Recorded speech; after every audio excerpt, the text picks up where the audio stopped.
Hello students, let's do our question number 25 and this is the last question of section B. This is also a question of coordinate geometry. Show that the points, यहाँ पे आपको points दे रखे हैं A, B और C. तीनों के points हमें given है, ठीक है. A के जो points हैं वो given है -5,6 और ये जो B के points हैं वो कितना है 3,0 और C के जो given है वो कितने 9,8. हमें बताना है क्या ये वर्टिसेस है आइसोस्केलस ट्रायंगल की. क्या प्रॉपर्टी होती है आइसोस्केलस ट्रायंगल की? जब दो साइड्स बराबर आ जाती हैं. तो मुझे ये पॉइंट से बताना है क्या ये आइसोस्केलस ट्रायंगल है या नहीं. तो क्या करना पड़ेगा, मुझे एक बार डिस्टेंस फॉर्मूला ए बी में फाइंड करना पड़ेगा, एक बार बी सी में, एक बार सी ए में. अगर कोई भी दो साइड्स इक्वल आ गई तो वो होगा आइसोस्केलस, वरना नहीं होगा. ठीक है यहाँ तक. तो ए बी में फाइंड कर लेते हैं. अगर मैं ए बी में करूँगी तो ये x1 होगा, ये y1 होगा और ये x2 होगा और ये y2. ठीक है, तो मैं फॉर्मूला लिख नहीं रही हूँ, डायरेक्टली कर देते हैं ऐसे. x2 माइनस x1 यहाँ पे साइड में लिख देती हूँ. क्या होता है फॉर्मूला, x2 माइनस x1 का whole square plus y2 minus y1 का होल स्क्वायर, यही होता है. ठीक है, तो तीनों जगह ना लिख के मैं यहीं से सब्स्टिट्यूट कर दूँगी. तो हमारे पास जो x2 है वो कितना है भाई 3 है.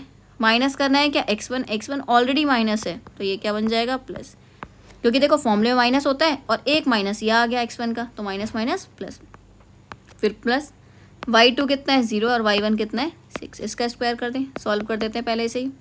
तो 3 + 5 8, 8 का स्क्वायर क्या होगा 64 प्लस यहाँ 6 का स्क्वायर, नेगेटिव की पावर इवन होती है तो पॉजिटिव आता है ना, तो 36. तो ये कितना आ गया भाई 100 और 100 किसका स्क्वायर रूट होता है भाई 10 का. क्लियर है. तो फर्स्ट जो आया ए बी वो 10 यूनिट्स है. ऐसे ही अब बी सी सॉल्व करते हैं. जब हम बी सी सॉल्व करेंगे तो ये हमारे लिए क्या हो जाएगा x1 ये y1 और ये क्या हो जाएगा x2 और y2. क्लियर है. इसको कर देते हैं, क्या होगा पहले फॉर्मूला क्या x2 माइनस x1, तो x2 कितना है 9 है, x1 मेरा 3 है. ठीक है, और अगर मैं y2 और y1 की बात करूँ तो y2 कितना गिवन है 8 और y1 कितना है 0. क्या आएगा इसको देख लेते हैं. 9 माइनस 3 क्या होता है 6 और 6 का स्क्वायर 36. 8 माइनस 0 8, 8 का स्क्वायर 64 और ये 100. ये भी आ गया भाई कितना 10. ये तो अपने आप ही आ गए, दो यूनिट सेम आ गई. तो पता तो लगी क्या, एक बार थर्ड भी चेक कर लेते हैं बट एक बार हम. ठीक है, तो थर्ड सी ए में अगर हम बात करेंगे इसमें फर्स्ट और लास्ट में, तो यहाँ पे क्या x2 माइनस x1 कर ले. तो x2 कितना हो जाएगा हमारा -5 और माइनस क्या करना है x1 कितना 9 है, इसका square plus y2 minus y1, तो y2 कितना है 6 है और y1 कितना है 8 है. तो यहाँ पे कितना आएगा -5 और -9 कितना होता है 14 माइनस का, और 14 का स्क्वायर क्या हो जाएगा नेगेटिव का. अगर पावर इवन है तो आंसर तो पॉजिटिव ही आएगा ना, तो ये 196 हो गया. यहाँ पे क्या बचेगा -2 का स्क्वायर 4, तो ये कितना आ रहा है √200.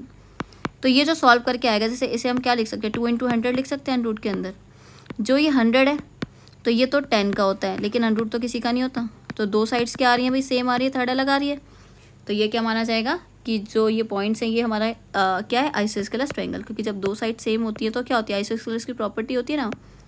तो ये ही हमें करके दिखाना था. तो यहाँ पे प्रूफ हो गया कि जो ए बी है वो किसके इक्वल है बी सी के. तो जब दो साइड्स इक्वल होती हैं तो क्या आ गया ये आइसोस्केलस ट्रायंगल. ठीक है.